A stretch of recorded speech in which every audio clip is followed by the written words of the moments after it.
Line बोली और 14 बरस का बनवास टूट गया। सारे लड़के भाग करके बीच में आ गए। जब शहनाज बोल रहा था तो मैं देख रहा था ऊपर, जिस तरफ मैं इशारा कर रहा हूँ वहां छत पे एक दादी बैठी हुई थी। वो दादी ना ताली बजा रही थी गाने के साथ में, और मेरे को इतना मजा आ रहा था कि वाकई में किस जज्बे के साथ में ये उस आवाज को इकट्ठा कर रहा है जिस आवाज को इकट्ठा होने की जरूरत है आज।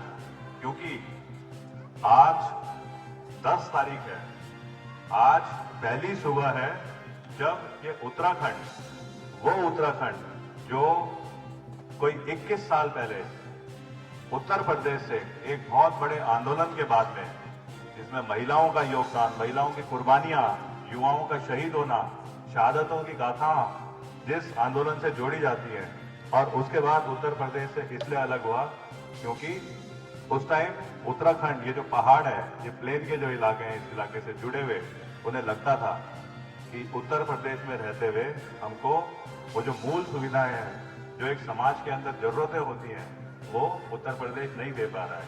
और जब 21 साल पहले ये उत्तराखंड अलग हुआ तो सबके अंदर ना एक इच्छा थी, एक जज्बा था कि अब तो हमारी सरकार बनेगी, हमारी विधानसभा होगी, हमारे प्रतिनिधि होंगे जिनको हम चुन करके सरकार में भेजेंगे, हमारी समस्याएं होगी और उन समस्याओं का समाधान हम ही लोग निकालेंगे। 21 साल हो गए। कल मैं भी मसूरी में गया था, जहाँ पे शहीद स्मारक है, जहाँ पे कि जिन्होंने कुर्बानियां दी थी उत्तराखंड आंदोलन के लिए, उनको प्रणाम करने के लिए। तो कल ना बड़ा खुशी का दिन था। फिर मैं हरिद्वार गया, हरिद्वार में साधु संतों के साथ बैठा, बड़ी अच्छी बातें हुई, खाली धर्म की नहीं कर्म की बातें हुई। आज सुबह खुशी खुशी यहाँ आ रहा था कोटद्वार में, तो मेरे को एक लड़का जिसने मेरी फेसबुक में देखा होगा कि मैंने लिखा था आज उत्तराखंड दिवस और इतना बड़ा दिन, वो मेरे को एक व्हाट्सएप में एक छोटी सी वीडियो क्लिपिंग भेजता है। कहता है सर आप भी इन बातों में आ गए। और उस क्लिपिंग को जब मैंने देखा तो इतना एक मार्मिक सी भावना आ रही थी। 21 साल की एक लड़की रो रही है, तड़प तड़प के रो रही है कि कहाँ गया मेरा उत्तराखंड, कहाँ गए मेरे रिश्तेदार, कहाँ गए वो लोग जिनको मैंने चुना था, और मेरे को आज रोजगार देने के बाद बाहर कर दिया गया है। और वो तड़प रही है और आंदोलन में बैठी है वो, और ऐसे युवा कोई 2 महीने से उनको प्रॉमिस करी जा रही है लेकिन सुनवाई नहीं हो रही। तब मैं ये सोच रहा था कि ये बात है 1992 की, दिसंबर 1992। सामने एक सड़क है, बद्रीनाथ मार्ग। तो एक 20.5 साल का लड़का जब इंडियन आर्मी में ट्रेनिंग करके सेकंड लेफ्टिनेंट बनता है और उसे गढ़वाल राइफल मिलती है, तो सबसे पहले वो जाता है कालू डांडा, लैंसडाउन। तो दिसंबर आखिरी हफ्ता 1992 एक लड़का इस रास्ते से गया कालू डांडा। बड़ी इच्छाएं थी उसकी कि अब मैंने जो वर्दी पहन रखी है, मेरे को मौका मिलेगा इस देश के लिए लड़ने के लिए। इस देश में जो आतंकवाद की शुरुआत थी जम्मू कश्मीर में, उसमें हिस्सा लेने के लिए। इस देश की जो इंडियन आर्मी है, मेरे को कहलाया जाएगा मैं एक सिपाही हूं भारतीय सेना का। और उस जज्बे के साथ सुबह सुबह जो सिद्ध पीठ है यहाँ पे, सिद्ध वली, वहां से आशीर्वाद लेकर के एक फौजी ट्रंक में बस में बैठ करके वो ऊपर गया और वहां से उसकी यात्रा शुरू हुई, जिसे बोलते हैं इंडियन आर्मी की ट्रेनिंग, इंडियन आर्मी के काम करने के तरीके, इंडियन आर्मी में सिखलाई, और कैसे इन सब के बाद में आप सबको, हम सबको मौका मिलता है इस देश के लिए काम करने का। और उस सेकंड लेफ्टिनेंट की क्या किस्मत थी, 27 साल जब उसने नौकरी करी, उसे ऐसे ऐसे मौके मिले जो हर किसी की वाकई में किस्मत में नहीं होते। आतंकवाद, आज यहाँ पे बहुत सारे बैठे हैं जिसने उसके किस्से देख रखे हैं प्रैक्टिकली ग्राउंड पे। आतंकवाद, सबसे ज्यादा आतंकवादियों के साथ मुठभेड़, खाली अकेले नहीं, अपने साथ एक छोटे युवाओं की मोटिवेटेड फौजियों की टीम के साथ में गोलियां खाना, गोलियां लगी उसको, सबसे बड़े बड़े इनाम मिल गए, कीर्ति चक्र, शौर्य चक्र, विशिष्ट सेवा medal, army commander, chief commendation card, mount Everest 2 बार चढ़ने का मौका मिला, विदेश में जाने का मौका मिला उस इलाके में जहां पे आज इजराइल और सारी देश आपस में पूरी तरह से लड़ रहे हैं। उसे ये सारे मौके मिले सियाचिन ग्लेशियर में काम करने का। अब मैं देख रहा हूं आज 10 नवंबर 2021 वही लड़का जो 27 साल नौकरी करने के बाद रिटायरमेंट के बाद आता है, कर्नल अजय कोठियाल, उसे दोबारा मौका मिल रहा है। जब इस सड़क से वो ऊपर गया था तो उसे मौका मिला था कि कैसे मैं अपने देश के लिए अपनी जान की बाजी लगा के लड़ूंगा, वो उसकी ट्रेनिंग और सिखलाई थी। आज उसी कर्नल अजय कोठियाल को 10 नवंबर को मौका मिल रहा है दोबारा उसी बद्रीनाथ हाईवे से हिमालय में घुसने का, गढ़वाल में घुसने का। और पिछली बार हमने लड़ाई लड़ी थी देश के लिए, अब हमने युद्ध लड़ना है अपने उत्तराखंड के लिए। और उस युद्ध को लड़ने के लिए आज कर्नल अजय कोठियाल इतना मोटिवेट हो रखा है। जब सुबह कोडिया कैंप से, कोडिया से, जिसके बगल में कोडिया कैंप है, वहां से हमारी यात्रा शुरू हुई, किस जज्बे के साथ में लोग हमसे मिलने आ रहे थे, क्या जोश था इन लड़कों में जो आगे ना चल रहे थे। ये पिक्चर वाला डांस नहीं था, ये जोशीला डांस था, जिसे बोलते हैं आंदोलन के लिए युद्ध, उसकी तैयारी। महिलाओं ने किस क्षमता के साथ में पूरा मूवमेंट जो है एक तरीके से कोऑर्डिनेट करा। यहाँ पे गुरुद्वार में एक हमारी बहन रूपी शोभा मैडम है, यहीं पे कहीं है, कहाँ पे है शोभा मैडम, शोभा रावत मैडम, यहाँ चली गई होगी शोभा रावत मैडम। वो अजय कोठियाल को, क्योंकि उन्हें पता था बद्रीनाथ रोड से कर्नल अजय कोठियाल घुस रहा है हिमालय में, उत्तराखंड में, गढ़वाल स्थानों में पहली बार यात्राओं में, तो वो एक जोश का गोला भर करके हमारे लिए लेके आई।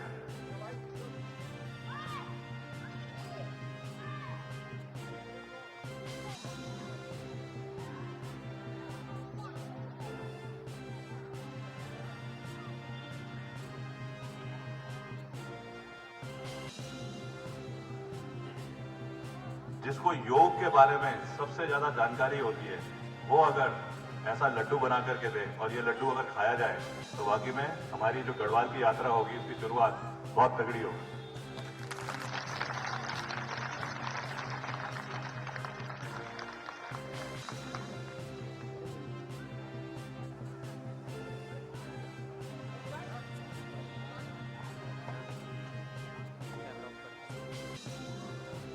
लड्डू हुआ स्वादिष्ट था तो धीरे धीरे खा रहा था मैं। पता है हम ना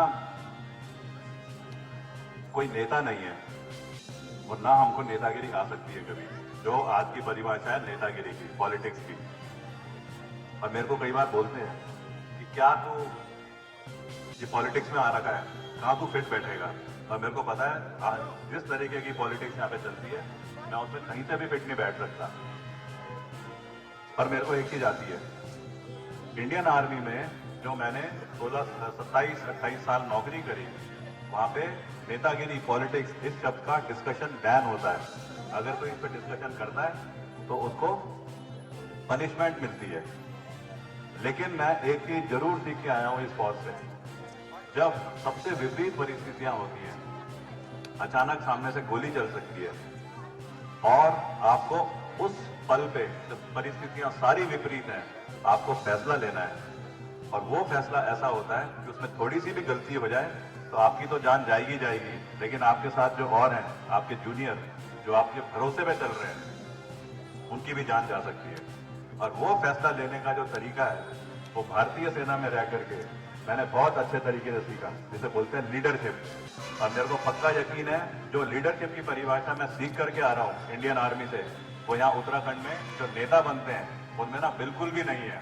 उनको खाली इतनी जानकारी रहती है कि किस प्रकार से हम जनता से बात करें, किस प्रकार से हम अपने को उनके सामने रखें और चुन करके आगे आए। उसके बाद में किस प्रकार से अपना फायदा, अपने रिश्तेदारों का, अपने जो दोस्त हैं उनका फायदा निकाल सके। इस लीडरशिप की वजह से जो सीखी मैंने, और जब मैं पहली बार पोस्टिंग आया उत्तराखंड में आर्मी की तरफ से, नेहरू पर्वतारोहण संस्था में प्रधानाचार्य, तो ना यह है अप्रैल 2013 की बात। आपदाएं कभी नहीं आनी चाहिए, लेकिन ना ये इत्तेफाक था कि जब हमारी पोस्टिंग आई उसके कोई 2 महीने के बाद में जून में सबसे बड़ी आपदा, जैसे केदारनाथ डिजास्टर बोलते हैं, हिमालय सुनामी बोलते हैं, वो आपदा आई। और क्योंकि मैं उस समय नेहरू पर्वतारोहण संस्था का प्रधानाचार्य था, जहाँ पे कि पहाड़ों पे रेस्क्यू करना, इनकी ट्रेनिंग दी जाती है, तो मेरा भी रोल उस आपदा में शुरू हुआ। मेरा और मेरे साथ जो युवाओं की टीम थी, उनकी क्षमता को देख करके, जबकि कर्नल अजय कोटियाल कोई इंजीनियर भी नहीं है, और जब सरकार के कुछ डिपार्टमेंट ने ये बोला था कि यात्रा को रोक दो 5 साल के लिए, जब बेसिक सुविधाएं तैयार हो जाएगी उसके बाद में यात्रा शुरू करेंगे, तब अजय कोटियाल को पूछा कि क्या कोशिश कर सकते हो। और हम उसके बाद पहली बार गए केदारनाथ, और हम कोई 3 साल उस केदारनाथ में जुड़े। वहां पे जो काम हमने करे, मेरे को एक चीज उससे समझ में आई।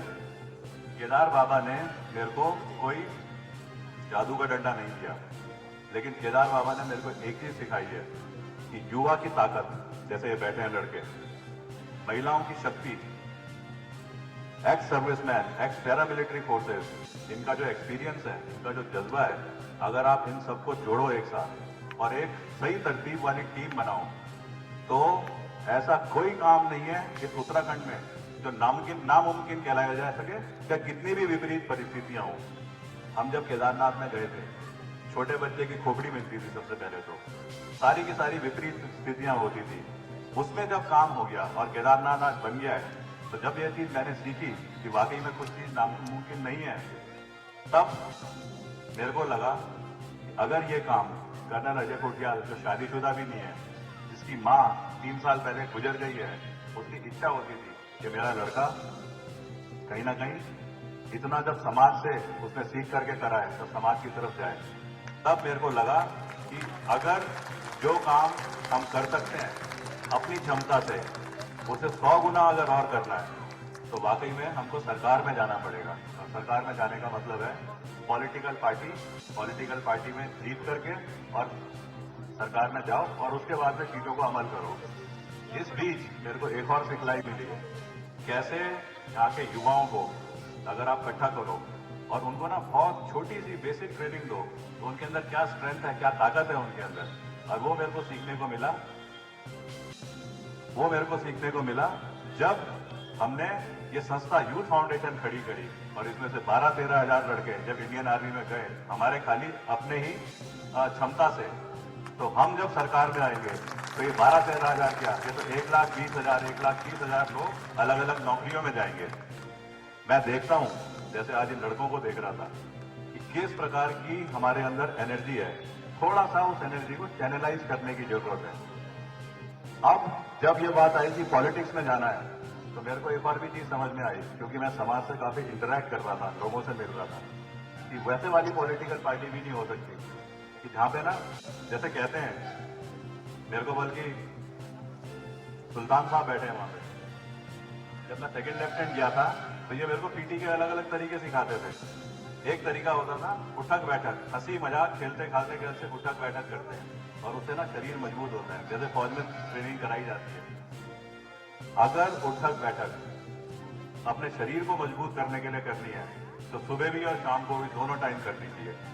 लेकिन अगर उठक बैठक इसलिए करनी है कि यहां से जाओ केंद्र सरकार दिल्ली के पास में 30 दिन तक सीनियरों के सामने उठक बैठक करते रहो कि मैं इलेक्शन लड़ना चाहता हूं, प्लीज हाथ जोड़ रहा हूं, पांव जोड़ रहा हूं, मेरे को टिकट दे दो, मैं इतने पैसे लगा दूंगा, मैं आपके लिए ये काम कर दूंगा, मैं वहां पे 20 दिन एक कमरा किराए पे रहूं, वैसे वाली उठक बैठक मेरे को दिखा कि मेरे बस की नहीं है। और जब मेरे को लगा कि वाकई में बगैर उठक बैठक के जो उत्तराखंड के जो मूल समस्याएं हैं उनको पूरा करा जा सकता है। समस्याएं जैसे रोजगार, जैसे स्वास्थ्य, जैसे शिक्षा, जो यहाँ टूट रखी है पूरी, बिजली पानी जो उत्तराखंड से जाता है और बाहर और जगहों पे फ्री हो सकता है, लेकिन यहाँ पे उसको दुगना आप पेमेंट करते हैं। तब मेरे को लगा कि ऐसी पार्टी जहां बगैर उठक बैठक के समझदार लोगों के साथ में आप उत्तराखंड के जो सुलझते सवाल हैं, जो 20-21 साल पहले आंदोलनकारियों ने खड़े करे थे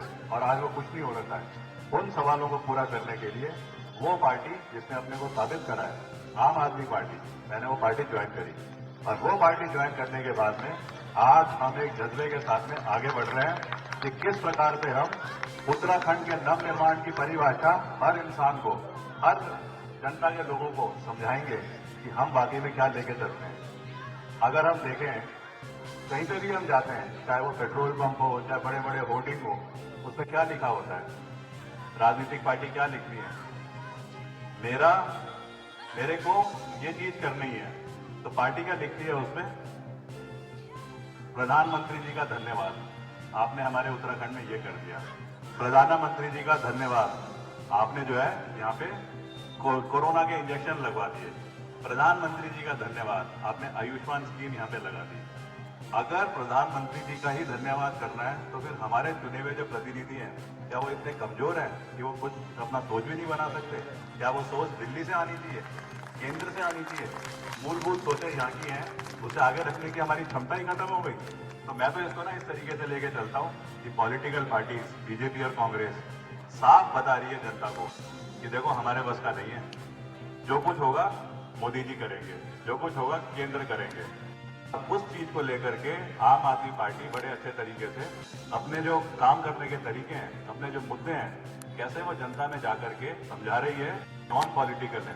अरविंद केजरीवाल जी को अगर कोई देखे, एक आदमी जिसने आईआईटी से, मतलब आईआईटी सबसे ऊंची होती है इंजीनियरिंग में, इंजीनियरिंग करी है आईआईटी खड़गपुर से, उसके बाद उसने समाज सेवा करी। समाज सेवा कहां पे करी?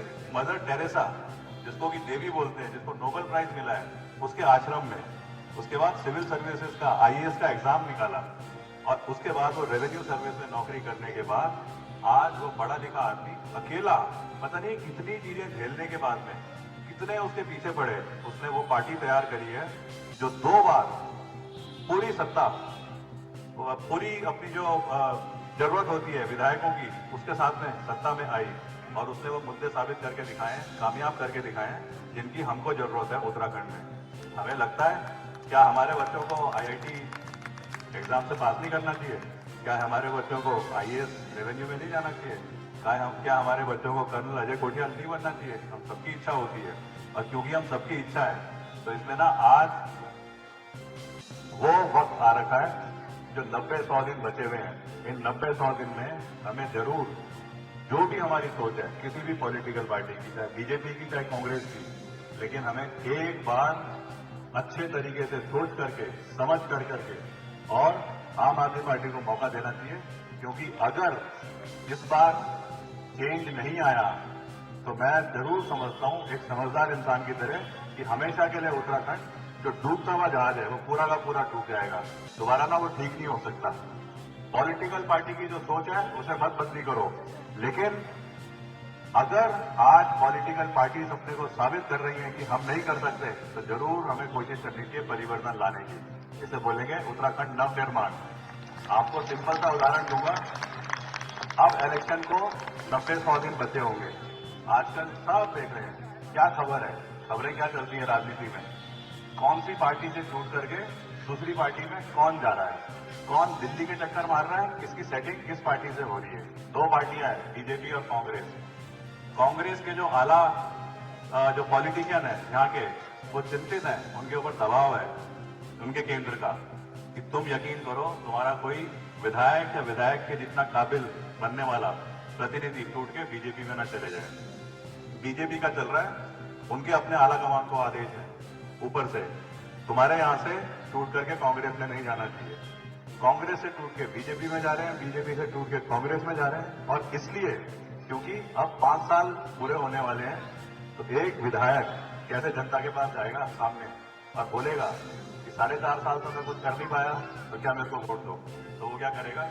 कांग्रेस वाला बीजेपी वाला कांग्रेस में चले जाएगा या कांग्रेस वाला बीजेपी में चले जाएगा और जाने के बाद में फिर जनता के सामने जाएगा कि मेरे से गलती हो गई, मुझे माफ कर दो, मैं बीजेपी में था, वहां पे ना तरतीबवार सारे केस हार गया है और यूपी से। अगर उत्तराखंड में बिजली और पानी सबसे ज्यादा हो रहा है और ये दिल्ली जैसी जगह खरीद रही है और उसके बाद जनता को दे सकती है फ्री बगैर किसी टैक्स को बढ़ाए, तो इसमें ना कोई सोचने की बात ही नहीं है कि ये फ्री का जुमला या कुछ है। ये हक की बिजली है। इस हक की बिजली को तो हमें हमेशा यकीन करना है कि जनता को दिया जाए। और मेरे को सवाल आ रहे हैं इस पे, जब हमने बिजली का रजिस्ट्रेशन कराना शुरू करा तो 300 यूनिट बिजली बोला, उसके बाद हमारे कॉल सेंटर से कॉल गई कि आपका रजिस्ट्रेशन कार्ड ठीक है, आप उसको संभाल के रखना, जिस दिन हम पावर में आ रहे हैं उस दिन से आपका ये एग्जम्पशन शुरू हो जाएगा। तो वो पता है क्या बोल रहे हैं, कहते हैं मेरे घर में तो 180 यूनिट ही लगती है, तो अब 120 यूनिट जो बची हुई है, क्या तुम मेरी काट दोगे वो बिजली? बताओ, हमारे यहाँ से पूछा जा रहा है कि अच्छा तुम बताओ क्या करोगे, क्या करना चाहिए? वो कहते हैं जंगल में रहते हैं, आसपास झाड़ियाँ होती हैं, सांप बिच्छू होते हैं, घरों में घुस जाते हैं, शाम के टाइम पे डर रहता है कि पता नहीं कहाँ से बाघ आएगा, हमारे बच्चे को या हमारे जानवर को उठा के ले जाएगा। कहते हैं अगर 120 यूनिट जो एक्स्ट्रा हमको मिलेगी तो हम अपने घर के बाहर लगाएंगे ताकि एक सेफ्टी के मैकेनिज्म बने। मेरा बोलने का मतलब यह है कि लोगों के अंदर इच्छा जागरूक हो रही है। जब इच्छा जागरूक हो रही है तो हमें और ज्यादा लोगों को समझाना है। और आज यहाँ पे जो बैठे हैं, मेरे को पक्का यकीन है 90% वो लोग हैं, जैसे अभी वो लेटेस्ट काजल आई है, मेरे को पक्का यकीन है जो बैठे हैं यहाँ पे 90% वो लोग हैं जो चाहते हैं कि आम आदमी पार्टी आए और उसके बाद में सरकार में बदलाव आए।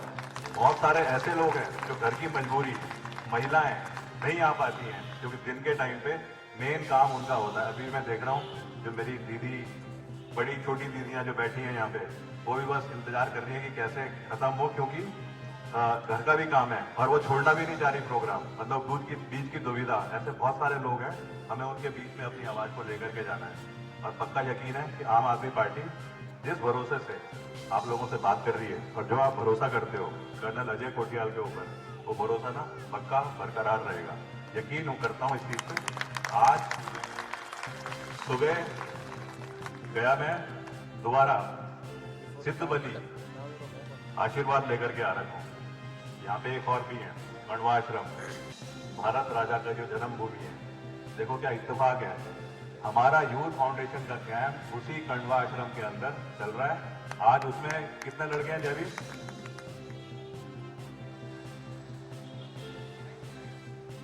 250 लड़के कण्वाश्रम के अंदर इस कोटद्वार भूमि में यूथ फाउंडेशन के ट्रेनिंग ले रहे हैं और तैयार हो रहे हैं इस काम के लिए कि जब यहाँ से भर्ती होंगे फौज में तो उनको मौका मिलेगा उस आतंकवादी को ठोकने का, जिसका कि बहुत अच्छा जज्बेदार एक्सपीरियंस कर्नल अजय कोटियाल ने लिया है।